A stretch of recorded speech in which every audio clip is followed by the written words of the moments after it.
¿Acaso importa en qué lugar del mundo te encuentres? Escuela de hombres en países diferentes, frecuentes. Se convierte en nuestras oyentes. A la people le gustan los temas más calientes. Escuela de hombres. Quichaca, quichaca.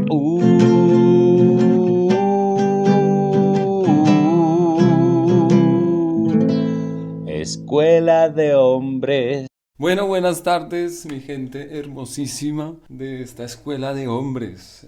Hoy estamos en una edición especial en esta escuela de hombres, además que volvimos los antiguos, ¿no? A hacer bullying a los que no vinieron.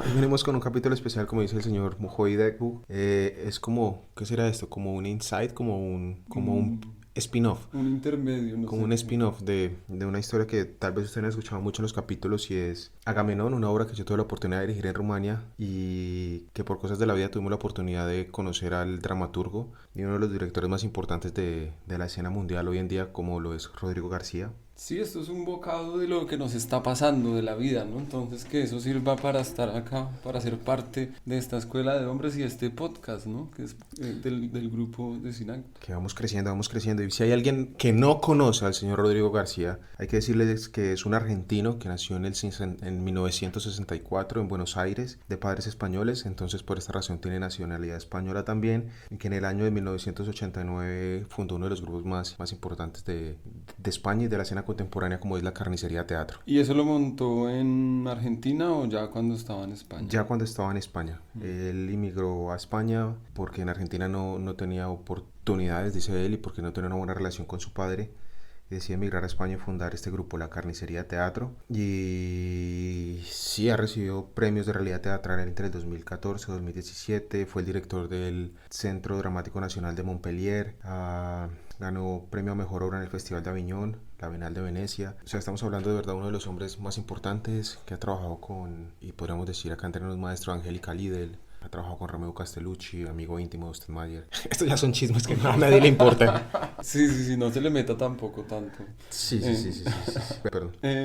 Pero bueno, venimos a hablar acá del señor Rodrigo, perdón. García, ¿nos hace falta decir algo de él o ya?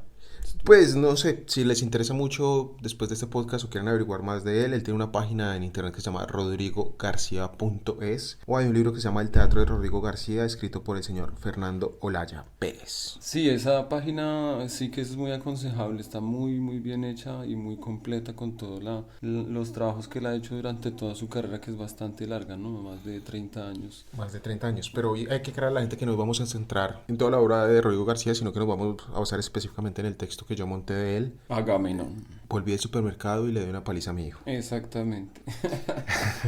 Agamenón, Alejandro, para que la gente entienda específicamente sobre Agamenón, díganos rápidamente de qué es, de qué va. Pues para mí, en términos generales, el objetivo principal es criticar la sociedad de consumo actual en la que vivimos y el mundo capitalista que nos rodea. ¿Y cómo lo hace? ¿Cuál es el negocio? Sí, más más qué es lo que logra. En ese caso sería criticar el mundo capitalista, como usted dice, pero ¿cómo hace la obra? Es una obra muy directa, con un lenguaje sin eufemismos, de un tipo que un día llega a su casa después de comprar un montón de cosas que siente que no necesita y de alguna manera decide vengarse y casca a su mujer, casca a su hijo y decide pedirles perdón diciendo, bueno, vamos a ir a comer afuera, y los lleva les dice vamos a ir a un McDonald's a comer. Finalmente terminan perdidos en un viñedo, ahí él comprende un montón de cosas, se reencuentra con esa simplicidad de la vida, que a veces la vida va más allá de lo que podamos tener o no, y después de entender esto, finalmente van a un KFC a comer. O sea, siempre recaemos en los mismos errores. Y además es un clásico, ¿no? Un papá que llega a la casa a pegarle a la mamá y al hijo. Bueno, este no llegó borracho, ¿no? No. Es la furia, porque si vemos de verdad en lo que vivimos hoy, el ser humano se volvió en un producto más. Somos un producto más para las redes sociales, somos un producto más que se vende con nuestra información para los algoritmos.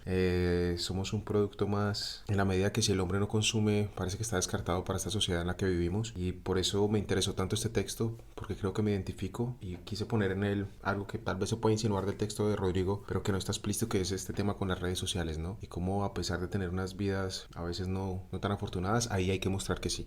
Pues dígame usted, yo no sé, si no está implícito lo de las redes sociales, ¿es porque el texto ya tiene 20 años y tal vez en esa época no se han desarrollado tanto o es porque... Yo creo que es algo de la época. Si este texto Rodrigo lo escribió en el 2013 y todo este tema de las redes sociales no estaba tan desarrollado. En una entrevista que ustedes escucharán un poquito más allá le preguntamos o le pregunté sobre esto y él habla que hoy en día no le interesa, pero yo creo que seguramente si lo escribiera hoy algo de esto habría, de esta locura de las redes sociales. Claro, claro, ya le habría dado el tiempo de poner todo eso. Y cómo eso nos ha cambiado como sociedad, ¿no? Y son temas que me interesan. Y son temas que parece que son simples pero que van más allá. Y el viaje del personaje en la obra creo que así lo demuestra. Es un tipo que el problema se muestra en su casa, un hombre que llega y golpea a su familia, de la frustración de comprar, porque es difícil comprar. Hoy en día uno va a un supermercado y no sabe qué está comprando. Hay 10 tipos de leche diferentes, cuando la vida era más simple, solo es leche. Sí, es como la frustración en la que se ve envuelto de la mar de productos que hay, la cantidad de publicidad. De recomendaciones. Dice, compré una cantidad de cosas que no necesitaba, ¿no? Y recomendaciones que vivimos bombardeado por imágenes, por publicidad. Abrimos YouTube y nos llegan informaciones, al teléfono nos llegan promociones. Las ciudades se han vuelto magazines, Claro. supermercados, malls. Hay más malls que bibliotecas, por ejemplo, en Bogotá. Claro. A eso me refiero, a ese bombardeo de imágenes y de cosas que o tengo que tener un iPhone para pertenecer a cierta clase social, o si no tengo el último carro, el último modelo no soy, o si no me he visto con cierta marca de ropa, soy menos. Sí, hay gente que no concibe no tener un iPhone, ¿no? Que no puede tener un teléfono que no sea iPhone. Y se frustran. Y volviendo un poquito a esto de Qué las redes sociales. horrible. Volviendo un poquito a esto de las redes sociales, la frustración que está generando en gente que no la necesita, en adolescentes, que si no soy exitoso en redes sociales, entonces no soy nadie, que si no recibo tantos me gustas en Instagram, entonces no estoy a la par de mis amigos. No sé, me parece que estamos entrando en una zona social muy difícil y que es algo que la obra trata muy bien y que es algo que viene desde arriba, es algo que supera al hombre. Entonces él llega a su casa, después sale, pone el problema a la sociedad, pero después cuando llega al KFC hace una reflexión grande y dice como que espere, que tal vez es mi culpa, pero tal vez es algo que viene desde arriba, es algo programado, es algo de lo que yo no sé si como sociedad sea fácil salir si las personas que nos gobiernan no les interesa que sea diferente. Oiga, y viendo como el texto, esto no sucede por medio de acciones. El único personaje que vemos es el del papá, o sea, no... O bueno, depende de quién lo monte también, pero digamos... No son situaciones concretas, algunos textos sí, concretos de algunos personajes, pero no, digamos, no vemos a todos los personajes allí representando todas esas escenas, sino que es más bien el personaje del padre contándole a un público todo esto que le sucedió, ¿no? Sí, recordando cómo fue su vida al supermercado y todo lo que hizo. Pues yo puedo hablar desde lo que yo saqué del texto y de hecho ahora tenemos un montaje donde lo actúa un hombre y una mujer. No un hombre y una mujer, o un hombre o una mujer, porque creo que este problema atañe a cualquiera más allá de su sexo. Por eso me interesó como este reto de hacerlo con una mujer. Generalmente los textos de Rodrigo García son de este corte, no hay indicaciones, no hay una situación de lugar clara, no hay un tiempo, casi que son como pensamientos muy libres, que al mismo tiempo es muy rico para trabajar como director, pero al mismo tiempo es un reto muy grande porque no te da nada de información. Y puede llegar a ser muy poético por momentos, ¿no? Casi como si estuviera uno leyendo más bien poesía. Una poesía. Sí, me parece que yo diría que más que poético, muy filosófico, en la medida que plantea ideas muy claras. Este texto plantea la idea de lo que es la tragedia, plantea la idea de lo que es la esperanza en los días de hoy, plantea la idea de un pueblo que quiere ser civilizado y que no debería ser civilizado, plantea la idea de represión. Me parece muy rico en cuanto a material para trabajar y creo que fue uno de los motivos por los que yo decidí montarlo. Y la libertad, de verdad... La libertad que dan los textos de García me parece un reto muy grande porque cuando uno es libre tiene que asumir más decisiones. Claro, es una dificultad la libertad. Siempre. Y no en el sentido de libertad de hacer lo que quiero, sino de asumir libertad. Como antes de comenzar, que le digo, sea libre, me dice, no me marque. Sí. No me marque la libertad, por favor. No me marque la libertad, pero bueno, no, Juan, cuéntenos No me determines este libre albedrío. Cuéntenos un poquito usted de su impresión, de lo que usted siente de la obra. Usted vio el montaje en un idioma que no conoce, usted leyó el texto en un idioma que conoce y pudo hablar y compartir una semana con el dramaturgo. Sí, eso, pues efectivamente tuve la oportunidad primero de leer el texto y como les venía diciendo, acá compartiendo con Alejandro, es una vaina muy, muy poética para mí y de ese corte a mí me gusta mucho, y del estilo, la violencia que tiene el texto es muy interesante, ¿no? Las primeras dos líneas es un eslogan muy completo, ¿no? Y está la premisa de toda la obra, ¿no? Le llegué y le pegué, le casqué a mi hijo. Es algo que da atención, entonces uno como espectador dice, bueno, ¿y por qué le pego? ¿Cómo así? Quiero saber por qué, quiero entender por qué. Y más allá de eso, pues pienso que sí, o sea, en esa libertad es muy difícil saber cómo llegar a hacerlo y de hecho, si ve uno el montaje del propio García, es muy distinto y muy loco y muy distinto a lo que hizo usted también, ¿no? En lo que hizo usted, para mí es algo mucho más concreto, bueno, o sea, usted es una persona muy práctica y todo está muy dibujado en el espacio completamente como una ciudadela, ¿no? En el caos, como que el caos está muy organizado, con todos los avisos de los productos y con la limpieza de los actores también, no sé, ya esa parte sí me la perdí, cómo fue su trabajo con los actores, pero imagino que sí, eran unas tareas muy concretas y un camino para eso, ¿no? Como que uno ve durante la obra todo un camino de... Hay un recorrido Sí. para el actor. También contarle a la gente que eso que hizo Juan es muy interesante porque durante esta semana estuvimos en un taller de creación frágil con Rodrigo García. Y uno ¿Creación frágil? Sí, así se llamaba el taller. O la importancia de... No, el taller se llamaba La importancia de lo inútil, pero su tema de investigación era la creación frágil. Y ahí uno entiende por qué escribe como escribe en la manera que uno ve cómo trabaja. Porque usted que lo vivió en carne propia es un director que deja mucho al actor de juego, de improvisación, prácticamente no le indica nada, solo le sugiere cosas y deja que el actor desarrolle lo que él sienta. Creo que así son sus textos, es decir, él plantea unas ideas, unas imágenes y después quien quiera asumir el reto de hacer lo que él escribe tiene que construir desde cero prácticamente. Sí, en el plano teatral, ¿no? Para el solo lector, pues con el solo texto tiene ahí algo ya muy completo, pero el teatro es mucho más complejo que eso, Sí, ¿no? pero ni tanto. Mire que usted como lector, a veces, no sé, Hamlet lo pone usted en Dinamarca, en un castillo, el Mercado de Venecia lo pone usted en un sitio en Venecia. Este texto no le dice a usted dónde está, no le dice a usted qué hora es. Justamente por eso decimos que no tiene esa estructura tan dramática como... A eso me refiero, incluso como lector, usted lo lee y podía hacer en cualquier sitio, o no, y ni siquiera le dice cuánto tiempo ha pasado. Volví al supermercado y le dio una paliza, me dijo, ¿cuándo? ¿Hace una hora? ¿Hace un mes? ¿Hace una semana? ¿Hace un año? Son decisiones que uno a la hora de montar los textos de él tiene que tomar. Bueno, y en el trabajo que tuvimos con él también, que yo gracias a Alejandro pude estar en este taller, yo lo que sentía es eso, o sea, la libertad que él le da a uno es a partir de una premisa muy clara, ¿no? Él llega con una idea que él se ha hecho en la cabeza, no sé cómo, por allá en su locura, en su casa, y llega y la plantea, bueno, vamos a probar esto y esto. Y ya dentro de eso sí es que uno encuentra la libertad, pero a partir de eso que es muy preciso. Sí, a mí me parece muy curioso que a veces ni siquiera eran como premisas claras, sino imágenes. Sí, imagen. Le sugería con dos objetos, juegue y él va construyendo a partir de eso. De lo que el actor pueda encontrar con el objeto. O con lo que él propone, o con el baile, o con los gestos. A mí me parece un artista muy interesante para que quien quiera busque un poco más de él y se entere. Sí, en la parte teatral lo interesante es como me parece que tiene dos potenciales, o no sé si dos o uno, conjugados o no qué sé, pero pues lo poético en sus textos, pero a la hora de hacer el teatro es como que él le da mucho valor al acto, ¿no? Al acto escénico, a lo que pueda ser interesante en el hacer. Más allá de, como en una obra clásica, lo que uno encuentra es un pensamiento en la actuación, más que una acción realmente en el espacio. Sí, yo creo que es muy vivo lo que hace siempre. Son cosas que se pasan ahí en el escenario en ese momento y es algo que a mí me gustaría algún día poder llegar a conseguir como director y es que un actor reacciona a estímulos reales. Y es algo que en la poca experiencia que tengo he intentado hacer siempre porque me parece que hace la actuación más viva y la hace más presente y que tenga juego. De hecho, usted ve este montaje Agamenón, ellos tienen un recorrido, pero hay momentos muy libres de improvisación con el público y de relación directa con el público, que es algo que a mí me interesa para que la obra se mantenga viva, para que sea distinta, para que esté en el riesgo. Creo que esa es la palabra que me gustaría algún día hacer como director y es riesgo. Encontrar el riesgo. El riesgo de que no pueda funcionar, el riesgo de que funcione y ese riesgo hace que las cosas estén vivas, atentas, con sangre y vísceras. Sí, yo sí veía eso, pero pues como no entiendo el húngaro, no tenía la certeza, pero yo decía, ¿será que Alejandro la deja que ella pueda jugar ahí con la gente? Porque yo veía que Benny se ponía, hacía chistes, básicamente, chistes, sí, que le salía alguna ocurrencia y la gente reaccionaba. Sí, ellos en este montaje tienen la libertad de jugar, de interaccionar con el público como ellos sientan mejor, porque hay cosas que son de energía y del momento que yo desde afuera no puedo controlar, que solo la siente el actor ahí. y que cada noche es distinto y que la energía que recibe cada persona es distinta, y yo marcarle un chiste siempre me parece inútil. Oiga, yo tengo una pregunta muy personal y es que Sí, estoy comprometido. ustedes utilizan... Ah, no, ya no hay más. No, mentiras, mentiras. Ustedes en el espectáculo utilizan ketchup, ¿no? Salsa de tomate.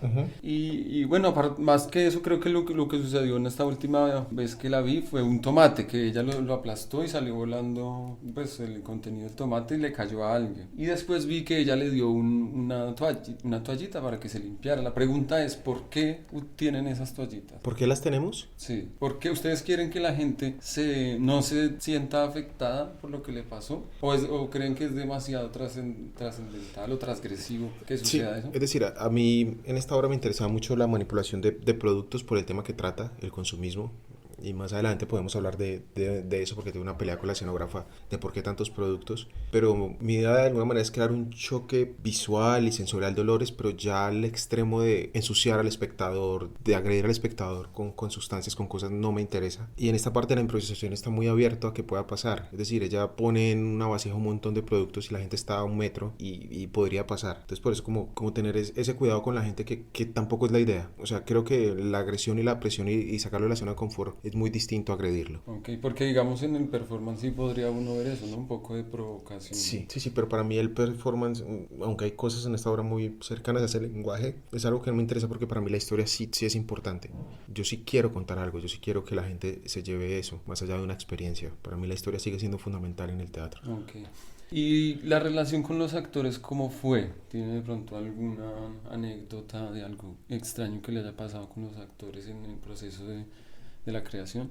Muchas, pero lo que quiero decir aquí es que me sorprendió el profesionalismo. Ah, sí, en de todos ellos. los casos. En las 2 personas con las que trabajé acá en Miercurachú, sí, son 2 actores muy disciplinados, cada uno en su estilo muy diferente, pero si teníamos un ensayo a las 10, ellos estaban desde antes ya listos y preparados para empezar a las 10. Yo llegaba a las 10 menos 5 minutos, me da pena porque sentía que llegaba tarde, porque ya estaban con ropa de trabajo, calentando, con los textos. Eso me sorprendió, encontrar gente tan profesional, y son actores que hacen 6-7 obras por año, llevan 10 años haciendo esto, tienen más de 50-60 horas encima. Entonces ese reto para mí, que soy muy nuevo en esto, fue muy rico y muy delicioso trabajar con gente tan profesional y tan talentosos, porque al mismo tiempo trabajar con gente talentosa y profesional, disciplinada, corta los procesos de una manera extraordinaria, se hace muy sencillo su trabajo. Ok, y dentro de esa poética y de esa potencia que tiene, de eso, en la charla que estuvimos, él decía balazos de poesía, ¿no? Algo así. ¿Cuál de esos balazos no ha podido superar, por decirlo así? Imágenes de la obra que a mí me gustan. Sí, o una frase o un... A mí esta obra me marca mucho ahí, y tal vez por la situación y por el lugar donde estoy. Hay un texto que él dice: aquí no hay estrellas, de donde vengo yo, donde vienen mis abuelos, sí que hay estrellas, a 16 horas de avión. Es decir, esa nostalgia, esa añoranza de estar en una tierra que nos dé uno, o sea, recordar que tal vez allá era mejor, pero pues estoy acá, es uno de los momentos que me marca. Y de hecho en la obra es muy lindo, porque acá con recursos podemos tener una luna, poder hacer estrellas que aparecen y desaparecen. Pero después, más concreto y más directo a lo que es el tema de la obra, hay una frase que me encanta, que es: la esperanza no es un sueño, es un proyecto. Y nos han vendido la esperanza como algún día todo será mejor, pero hasta que la gente no trabaje, y la gente que nos vea no trabaje para que esa esperanza sea realizable, sí, hay que hacer que sea mejor. Y él dice: viene la esperanza funciona con dinero, es decir, con proyectos, que la gente en Colombia tenga cómo estudiar, que la gente tenga donde comer, que la gente tenga donde trabajar. Esa es la esperanza, no el algún día todo será mejor. Y también, en cuanto a lo que pasa en el mundo de las guerras, que hay una frase que ellos dicen, llaman terrorismo a sus propias venganzas. Lo que uno ve con Rusia, con Ucrania, lo que ha hecho Estados Unidos todo el tiempo. Me parece que es un texto muy político, muy actual, muy filosófico, y me encanta. Después, obviamente, yo tengo momentos preferidos en la obra, cuanto a imágenes que esperamos poderlos ver. Y a mí me interesa mucho mostrar el artificio, cómo se crea la magia. Cómo se crea la magia y poder entrar en esa convención. Por ejemplo, la imagen esa del carrito, el personaje sobre el carro del supermercado y una máquina de humo que bota humo. A medida que vemos un carro, me encanta, porque vemos cómo él pone la máquina, cómo se crea ahí. Se crea una imagen de la nada. Y de estas hay muchas más en la obra que busco y que me gustan, que me interesan a la hora de hacer teatro. A mí me gustó mucho una partecita del epílogo que dice: esta mañana he visto gotas de rocío atrapadas en una fina telaraña. ¿no? Y después de toda esta cantidad de violencia que uno vio durante toda la obra, eso es como, ¡bing!, como un toquecito así. Y yo no sé si puede haber algo más frágil en el mundo que una gota de agua en una telaraña en medio de un bosque. O sea, no creo que haya nada más frágil en el mundo. Tal vez su corazón. Que ya se me rompió. Frases que me llamaron la atención. Dos tipos de gente, los que especulan con el dinero y los que especulan con los sentimientos, que son los peores. Porque dicen que te ofrecen su corazón cuando en realidad se están marcando una puta partida de ajedrez. Otra frase que me llama la atención. Nos hemos tirado la vida haciendo lo que nos dijeron que era bueno hacer, saludable hacer, razonable hacer. Al final hemos hecho lo que nos han ordenado. Otra frase que me llama la atención. Y le explico que la tragedia empieza en el mundo industrializado, que la tragedia siempre ha empezado donde estaba el dinero. La analogía de la esperanza. La esperanza está en lo jodido, en lo rechazado, en lo pobre y lo miserable. Por tanto, la esperanza en un mundo movido por el billete no es más que una idea etérea que no sirve para una mierda, porque está basada en lo inútil, en lo inservible. En Agamenón se ve la humanidad como máquina. Somos máquinas que sostienen el sistema. Este ha sido el comentario de Esteban Carvajal. Venga, Alejandro, pero no nos va a dejar sin saber qué fue esa tal historia, esa historia tan truculenta que sucedió con la escenógrafa. Cuéntenos, por favor. No les voy a contar. ¿Cómo que no? Sí, hace rato ya dijo que sí, que ahorita hablaba, suéltelo. Pues que era una anécdota como más que tiene relación con el tema de la obra, que es el consumismo, porque ustedes van a ver ahí en fotos y en videos que seguramente están viendo en este momento en pantalla, que en la obra nosotros utilizamos muchos productos de supermercado. Por ejemplo, hay una escena del supermercado que en el texto de García solo dice una lista de compras, pero que yo agrandé y son 5 minutos como en un supermercado donde ponen productos y ponen productos. Esto con el interés que la persona que esté sentada se sienta como un producto más. Y hay otra escena donde botamos comida, leche, comida real. Entonces para la escenógrafa era conflictivo, entonces me decía que por qué, que eso, si eso se podía hacer de otra manera sin necesidad de gastar comida. Yo le decía que no, porque el impacto no iba a ser lo mismo. No les mucho decir boto 10 litros de leche a ver botar 10 litros de leche a los ojos y para el espectador. ¿Y por qué el problema era con la escenógrafa si era cuestión de comida, ¿no? Como de implementos, más bien? Parte del trabajo de ella es eso, conseguir todas las cosas de la escenografía, que en este caso sería como utilería, pero también pasaba por lo que ella debía hacer. Ok, y hubo una discusión con ella, ¿cómo fue la cosa? Pues más que una discusión fue como ella tratando de convencerme de por qué de esa manera pues implica más trabajo, cargar más cosas, conseguir más cosas. Por ejemplo, al final son 2 bolsas de basura llenas de basura del KFC, es como... Y ella solo quería traer una. Y ella quería que todo fuera como imaginario, pero pues no se podía, y más por el tema y más por el tipo de espectáculo que era. Quería que utilizaran accesorios de mentiras. Sí, como decir botamos leche, pero si no la veo, no, el impacto no es el mismo. Si yo digo compré sardinas y no veo que boto las sardinas, si no veo la basura del KFC, si no veo esto, queda como una anécdota y no como una experiencia teatral. Y a pesar de todo, esta obra el año pasado ganó como mejor escenografía en el Festival Charban-Ionesco en Bucarest. ¿Ah, sí? Sí. Pues es que la escenografía es muy chévere, la verdad, así como que es muy acogedora, entra uno y se siente dentro de algo, como que introduce uno en la obra. Sí, la idea sale como de las ciudades, lo que hablábamos antes, que se vuelven como sitios de compras, supermercados, entonces todo está lleno de logos y la gente está como en cajas, y si yo pongo a alguien al lado de un bulto de comida de perro, estoy diciendo que es un producto más, y hoy en día con las redes sociales todos volvimos un algoritmo, somos un producto más, y eso es lo que queríamos como proyectar en la obra. Porque en cualquier momento llega el actor y lo agarra uno ahí. Sí, lo echan en una bolsa y chao, para la casa. Y después va y lo bota. Nunca lo usa y lo bota. Y sí quería decir que, por ejemplo, con Facebook y con todo esto de las redes sociales, uno no paga. Pero quiere decir que si uno no paga, alguien está pagando por uno. Sí, igual de todas maneras uno sí paga de alguna manera, ¿no? Con información, datos. Claro, y además uno está pagando su servicio. Viendo publicidad, sí, es algo complejo. En el celular lo paga uno. Sí, pero no, esa era la historia. Y buscábamos que la gente viviera una experiencia y si ven todos los todos los materiales que se usan en la obra, en la escenografía, de alguna manera son reciclables, todo es hecho de cartón, sí, plástico. Sí, y ya que hablamos de esto, entonces, ¿alguna vez hubo otra reacción de otra persona, de otro espectador acerca de eso, de que botaran la comida? Sí, muchas veces muchas veces la gente preguntaba con curiosidad, pero una vez una señora sí nos regañó mucho después de una función.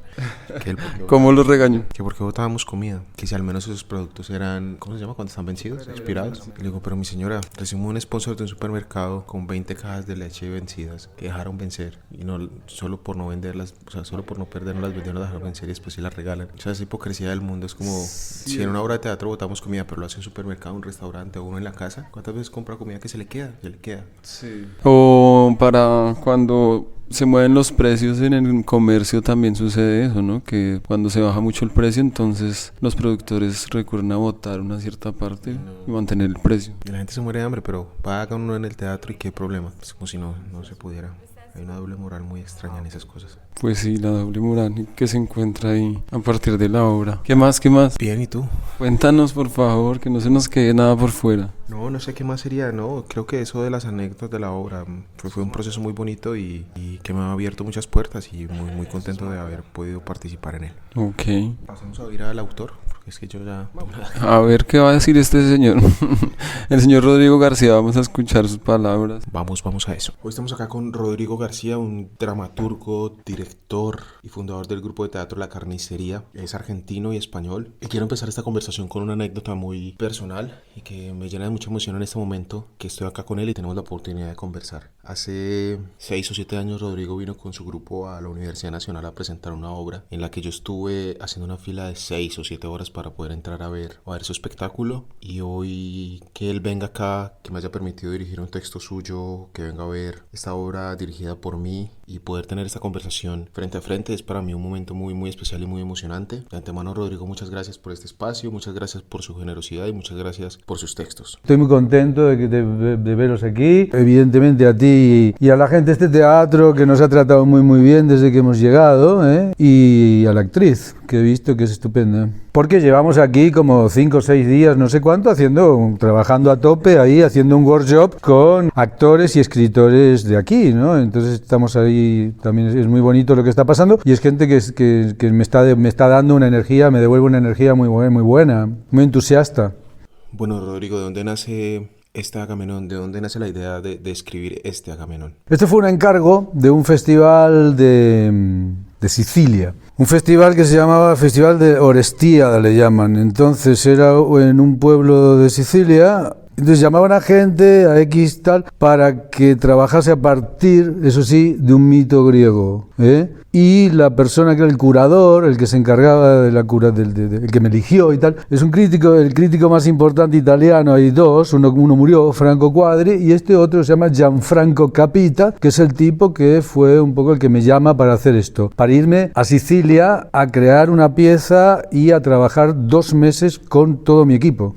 Lo nombro pues es muy importante la figura de Gianfranco Capita, pues es un tipo que me apoyó durante todo el proceso mucho, ¿no? Entonces yo cogí la gente de mi compañía y nos fuimos para allá, para una ciudad muy extraña, una ciudad que se llama Gibellina. La ciudad de Gibellina es una ciudad muy particular, sufrió un terremoto y quedó totalmente destruida. Entonces un artista plástico, es muy interesante que la gente lo busque si quiere, es precioso. Un artista plástico sobre las ruinas de toda Gibellina hizo una escultura, es decir, lo llenó de cemento y se ve todo como una especie así, una cosa, un mamotreto rarísimo con todas las calles, todo, pero como bloques, ¿no? Como cubos. Y entonces eso es lo que se llamó Gibellina la Vieja, que es la que fue totalmente arrasada, destruida por el terremoto. Y al lado hacen Gibellina Nueva, una ciudad utópica, absolutamente utópica, llena de esculturas, llena de obras de arte, un proyecto bastante utópico, hecho por un señor muy loco, que es el señor que ideó el festival y el que realmente me contrató, que era un senador de Roma, un tipo muy loco, fantástico. Y que ahí mismo tenía un museo de arte contemporáneo donde trabajábamos, magnífico, en Gibellina. Es un museo muy conocido. Bueno, entonces hicimos los bártulos y nos fuimos para allí. Yo no tenía muy claro, yo llegué allí sin nada, sin texto, no tenía nada. Sí sabía con quién quería trabajar, evidentemente. Llevé, no me acuerdo, creo que 5 actores de mi compañía y llevé un grupo de otros 5 muchachos que eran un grupo como de heavy metal, era un grupo muy de hard rock, era un poco metal, no sé cómo definirlo, pero una música muy cañera, de música en directo, así como... Bueno, entonces llegué ahí y bueno, fue un proceso bastante difícil porque el pueblo era un pueblo muy particular, era verano, hacía 50 grados de calor, y yo no tenía claro absolutamente qué quería hacer. Sí, tenía claro con las personas que quería trabajar. Entonces, bueno, ahora también se puede empezar a hablar de la temática, ¿no? Porque, bueno, la temática es que yo también había trabajado muchísimos años en la publicidad como creativo de anuncios, y por fin había conseguido dejarlo, ese trabajo, abandonar ese trabajo, que era un trabajo que no me gustaba hacer. Entonces, bueno, por fin dije, mira, dejo este trabajo como creativo de publicidad y puedo... claro, yo tenía todo ese peso de que yo estaba obligado a vender todos estos productos, es decir, mi trabajo era decirle a la gente que el Kentucky Fried Chicken es cojonudo y que todo esto es maravilloso. Entonces era una oportunidad de desquitarme. Por eso la temática del consumo, de todo esto, ¿no? Eso en cuanto al contenido, ¿no? Luego en lo formal ya es otro asunto, es decir, era también un momento muy importante donde yo tenía que, viste, como escritor tienes que ir buscando tu propia manera de hacer las cosas, y entonces es muy difícil librarse las influencias. Yo tenía mucha influencia de autores muy concretos, por ejemplo al principio de Heiner Müller o de Thomas Werner, el austríaco Thomas Werner, el alemán Heiner Müller, son tipos que me resultaba una carga demasiado pesada para mí, no me podía librar de ellos, eran como fantasmas. Y entonces al final con esto pude conseguir algo, bueno, ya un poco más personal, que yo podía considerar un poco más personal, que no le debía tanto a ellos, ¿no? Entonces, claro, yo lo que quise hacer es, por ejemplo, ahora vosotros veis el texto en la obra, ¿no? Lo ven como dramatizado, es decir, lo ven como cortado, evidentemente, ¿no? Tac, tac, tac. Yo me impuse en el texto que sea una cosa como que no pare. Esa es la intención que yo tenía a la hora de escribirlo, es decir, un texto como si fuese un tren que no lo puedes parar. Esa era la idea. De hecho, el montaje fue un montón de acciones y en un momento un tipo dice el texto y siguen las acciones, es decir, en ningún momento se corta el texto, en mi montaje, ¿no? Entonces, gracias. Entonces, bueno, se dice fácil, pero es muy difícil. Es muy difícil encontrar una cadencia, un ritmo, una energía para que el texto vaya así. Yo sí, digamos, tenía un referente en ese momento, que es el poema que tanta gente conoce, me imagino, Aullido, de Allen Ginsberg, de la generación Beat. Ese poema para mí fue muy, muy importante, a mí es sorprendente, es decir, cómo una persona puede tener esa energía, esa vitalidad, me pareció una cosa increíble. Entonces, para mí era una referencia ese tipo de...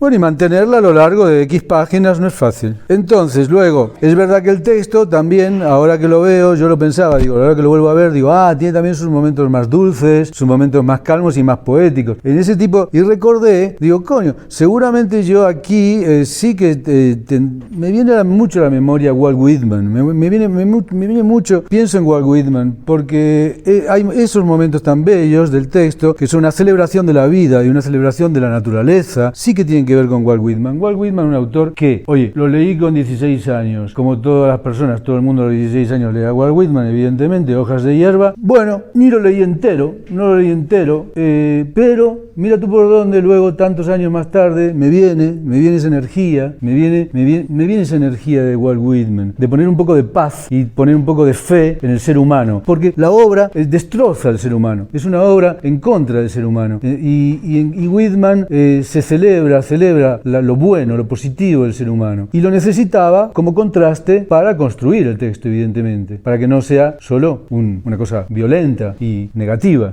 Bueno, listo, no sé qué más decir. De momento no sé qué más puedo decir. No, así está perfecto, Rodrigo. Ahora le quisiera preguntar, si usted tuviera que reescribir este texto desde una perspectiva actual del mundo en el que vivimos hoy, ¿diferiría mucho, cambiaría mucho del Agamenón que usted imaginó en el 2003, o sea, hace 20 años cuando escribió esta obra? Yo no lo aceptaría el encargo ahora. En este momento no lo aceptaría, no lo haría. Porque ya está bien de reescribir los clásicos, basta, se acabó eso. Hay que tener una responsabilidad, y esa responsabilidad nuestra es, evidentemente, somos conocedores de la cultura clásica, evidentemente, pero conociéndolo tenemos que hacer nuestro propio camino y no estar haciendo referencias siempre a la cultura clásica. Basta de reescribir Hamlet, basta de reescribir Agamenón. Es mi elección, es decir, ya hay mucha gente que hace clásicos, hay mucha gente que trabaja sobre eso. Bueno, está bien que trabajen, yo puedo hacer otras cosas y entonces es casi una posición política, es decir, si tengo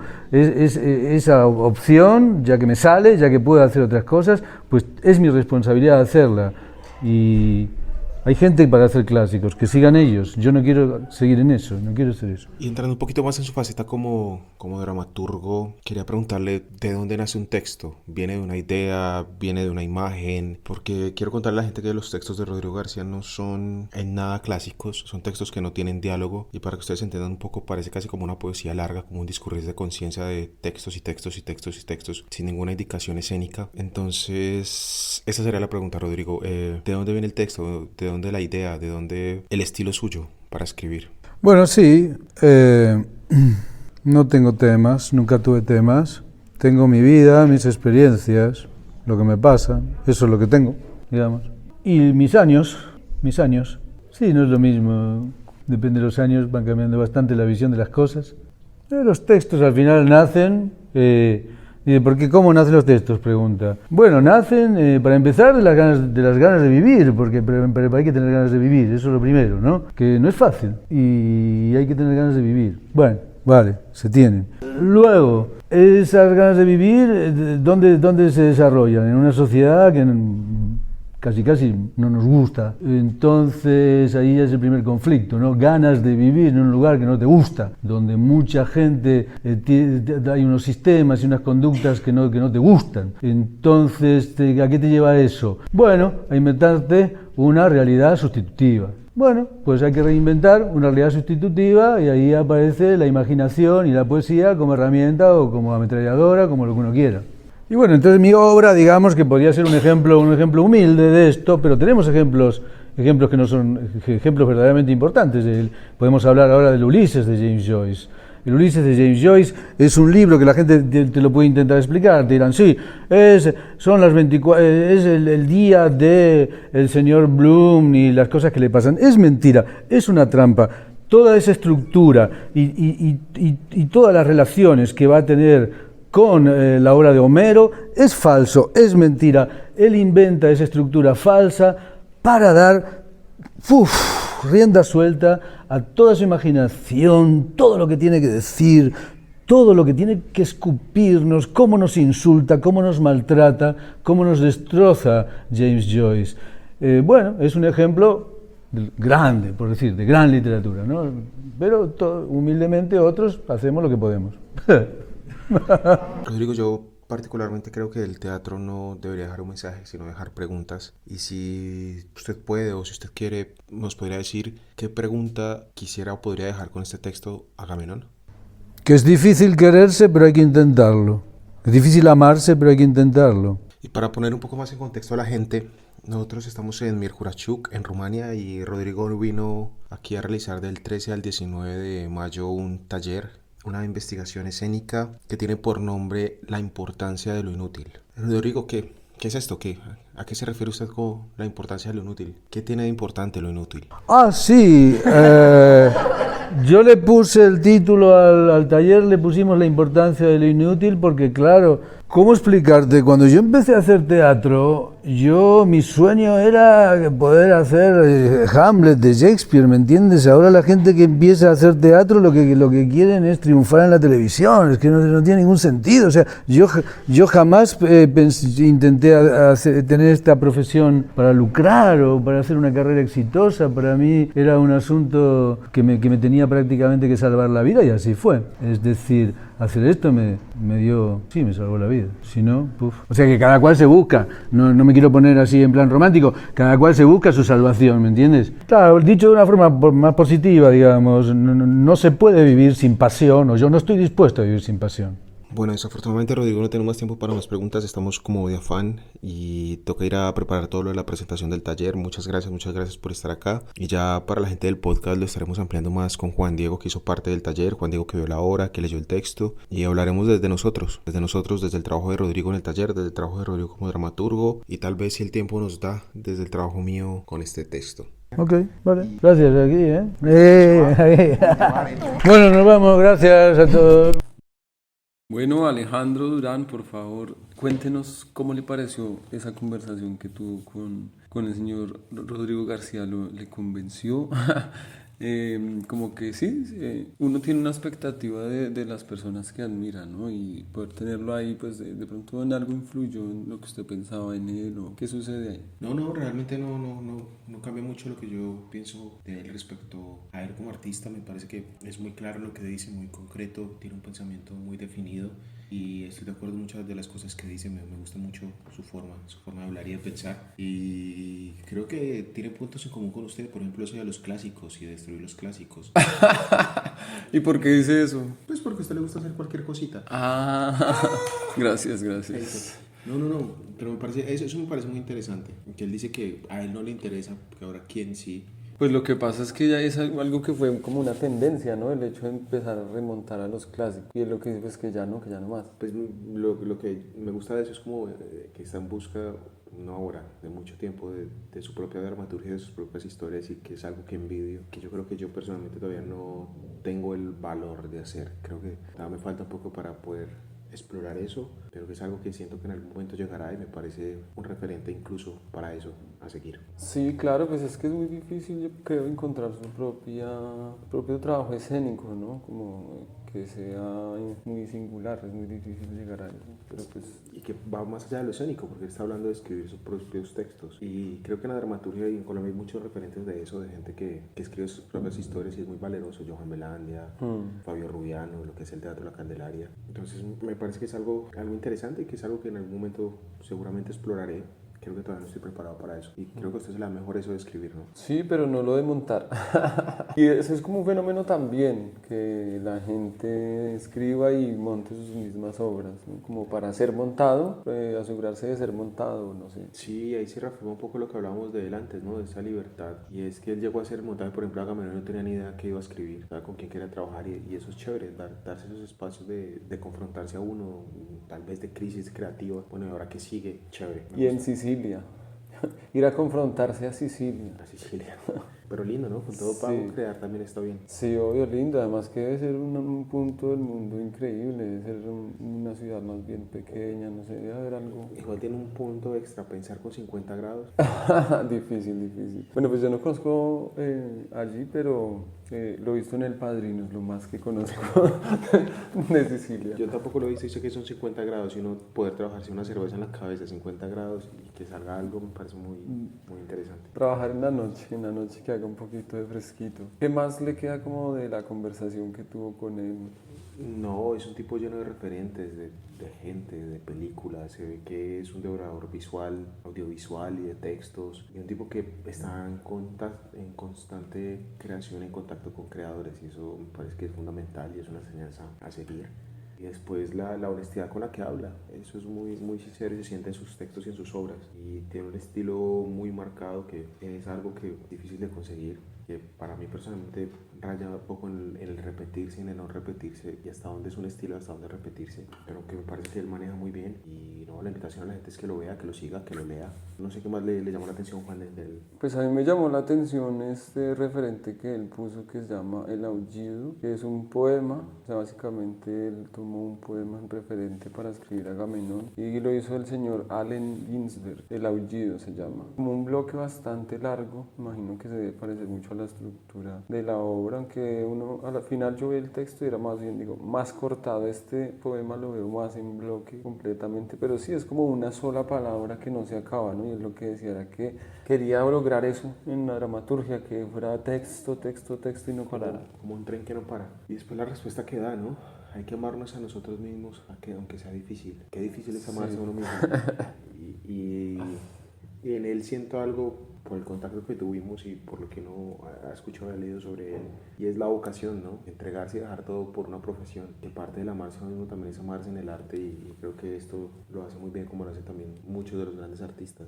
¿Hasta dónde está uno dispuesto a dejar por esta profesión que es difícil, jodida, y que si uno está en busca de estímulos nuevos y de lugares nuevos, es difícil establecerse en un punto y tener una vida estable? Y más que él haya dejado su trabajo, digamos que lo más importante es qué trabajo era, ¿no? Que fue publicista, parece totalmente contradictorio. Es muy lindo que diga que fue una venganza.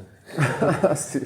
Y en el texto se ve un poco, ¿no? Destruye a estas cadenas de comida rápida, Sí. y no solo en esta. Tiene otra que es en contra de McDonald's, Sí. en contra de Ikea, en contra de todas las grandes marcas. Ah, es compré una pala en Ikea para mi entierro, algo así. Sí. ¿A usted qué le parece si leemos un extractico de este poema? Léalo, y con eso. Así donde pare, ¿no? Eso. A ver, ¿dónde hay un punto? Es que no hay puntos, solamente hay comas. Entonces voy a arrancar en cualquier lado, ¿listo? Que copularon extasiados e insaciables con una botella de cerveza y un amorcito, un paquete de cigarrillos en vela y se cayeron de la cama y continuaron por el suelo y por el pasillo y terminaron desmayándose en el muro con una visión del coño supremo.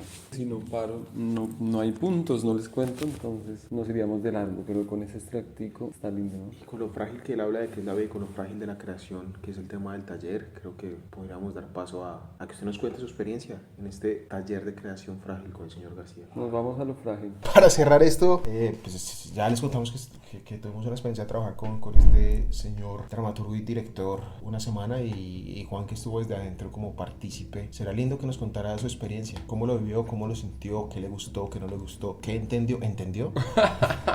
Eso de entender puede ser muy clave, sí, porque pues bueno, estamos en Rumania, ¿no? Y en Rumania hay una parte en que se habla húngaro además, entonces durante el taller se hablaba húngaro, rumano, español, inglés, cosas así. Entonces yo obviamente entendía el español de Rodrigo y podía estarlo siguiendo, aunque a veces era difícil porque él no sentía la necesidad de exponer su español para todos, porque si se lo exponía a Alejandro, con eso ya bastaba porque él era el que iba a traducir. Entonces yo tenía que estar como más atento a llegar a ese filtro, ¿no? A esa sutilidad que se formaba allí. Pero si no, pues me sentí muy bien porque no eran situaciones clásicas de actuación, sino más bien lo que hablábamos hace un rato, las premisas que él venía y traía, y para un actor con eso basta un poco para poder empezar a jugar, ¿no? Como con un objeto, con una premisa, y que uno sepa en qué relación está con el otro, así no se hable el mismo lenguaje, pues se puede uno vincular con ese otro, si uno está abierto para eso. Usted se quería preguntar cómo fue trabajar con gente que no habla su idioma, que de hecho hablan otro idioma.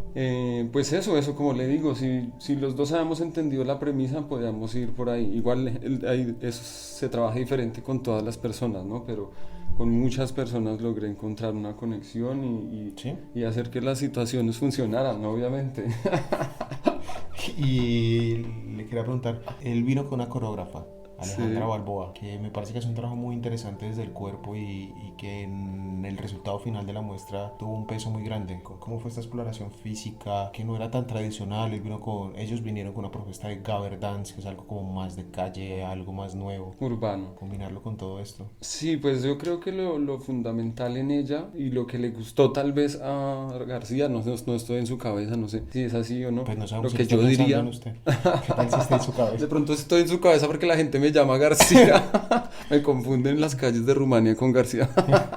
Bueno, pues es algo divertido y chévere. Entonces, yo creo que lo especial en ella es como el viaje que ella tiene en la danza, que ya está superando el movimiento, ¿sí?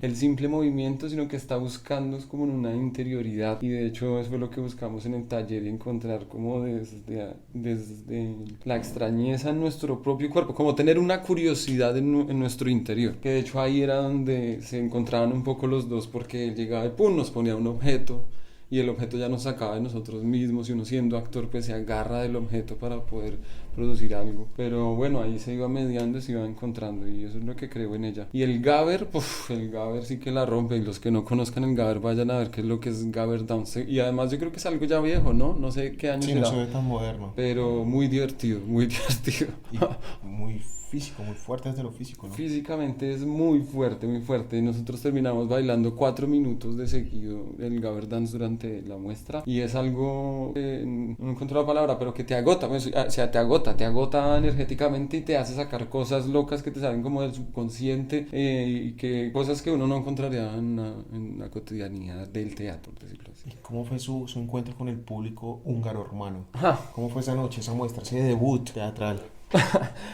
Pues bastante nervioso, yo que soy bastante nervioso, entonces ese día estaba aún más y me hizo recordar la primera vez que actué en Francia. Sí, tenía como ese nivel de ansiedad un poco porque además tenía que, lo poco que yo decía, decirlo en inglés. Y pues es la primera vez que actuaba en inglés también. Tuve que practicarlo un poco, pero pues al final creo que se dio, funcionó. Y eso también es muy gratificante. ¿Cuál es la pregunta?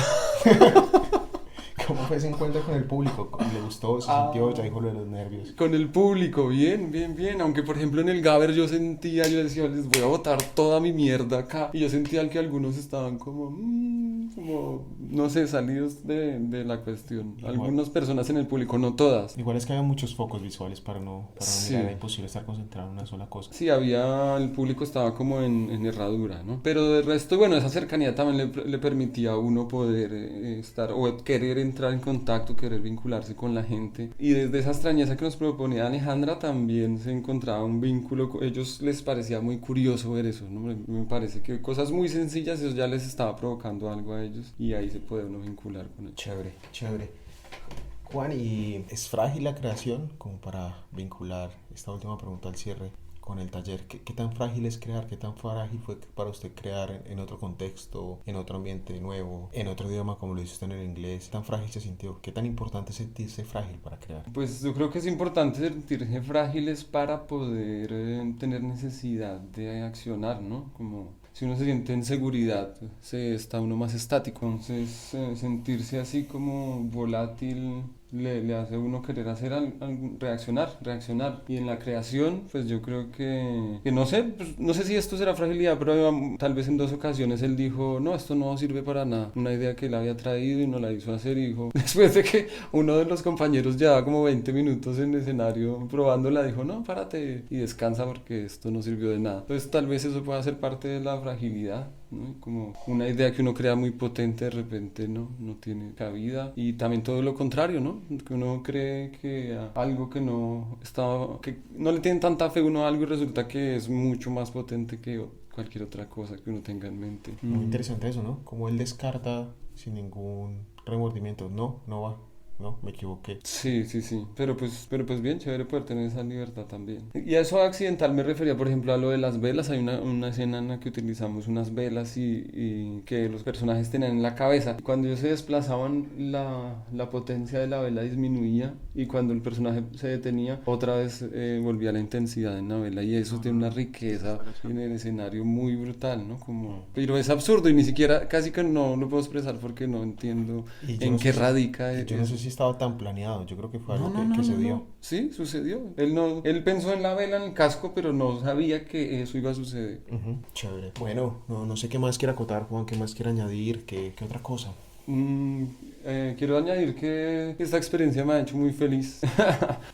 Sí, sentirme una vez más en el escenario, una vez más artista y darlo todo de nuevo. Creo que eso me hace a mí la vida. Entonces disfruto muy intensamente cada vez que estoy en el escenario y lo agradezco infinitamente a la vida, a Alejandro, a Rodrigo García, a Alejandra Balboa, a todos los compañeros de acá que me abrieron las puertas también. Gracias. Bueno, nada, muchas gracias a toda la gente que tuvo la paciencia de oír este podcast, tantas palabras, tantas historias, tanta filosofía barata. Tanta fragilidad. Y espero que nos podamos ver pronto en un escenario, nuevamente, en la vida de la creación, que Juan. Sin Acto haga algo, ¿no? Y que este Sin Acto produzca un acto, por fin. Eso, disculpen ahí por la melosería. Yo creo que nos estamos preparando y algún día nos encontraremos mejores y más fuertes para poder concretar este sueño que fue Sin Acto alguna vez. Silencio. Un abrazo, gente.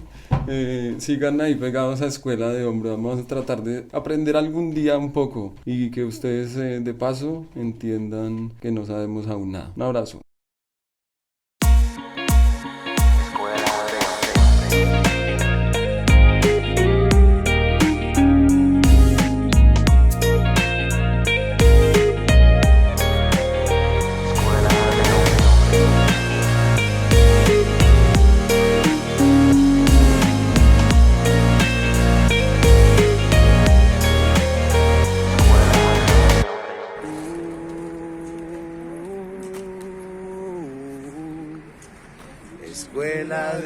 hombres.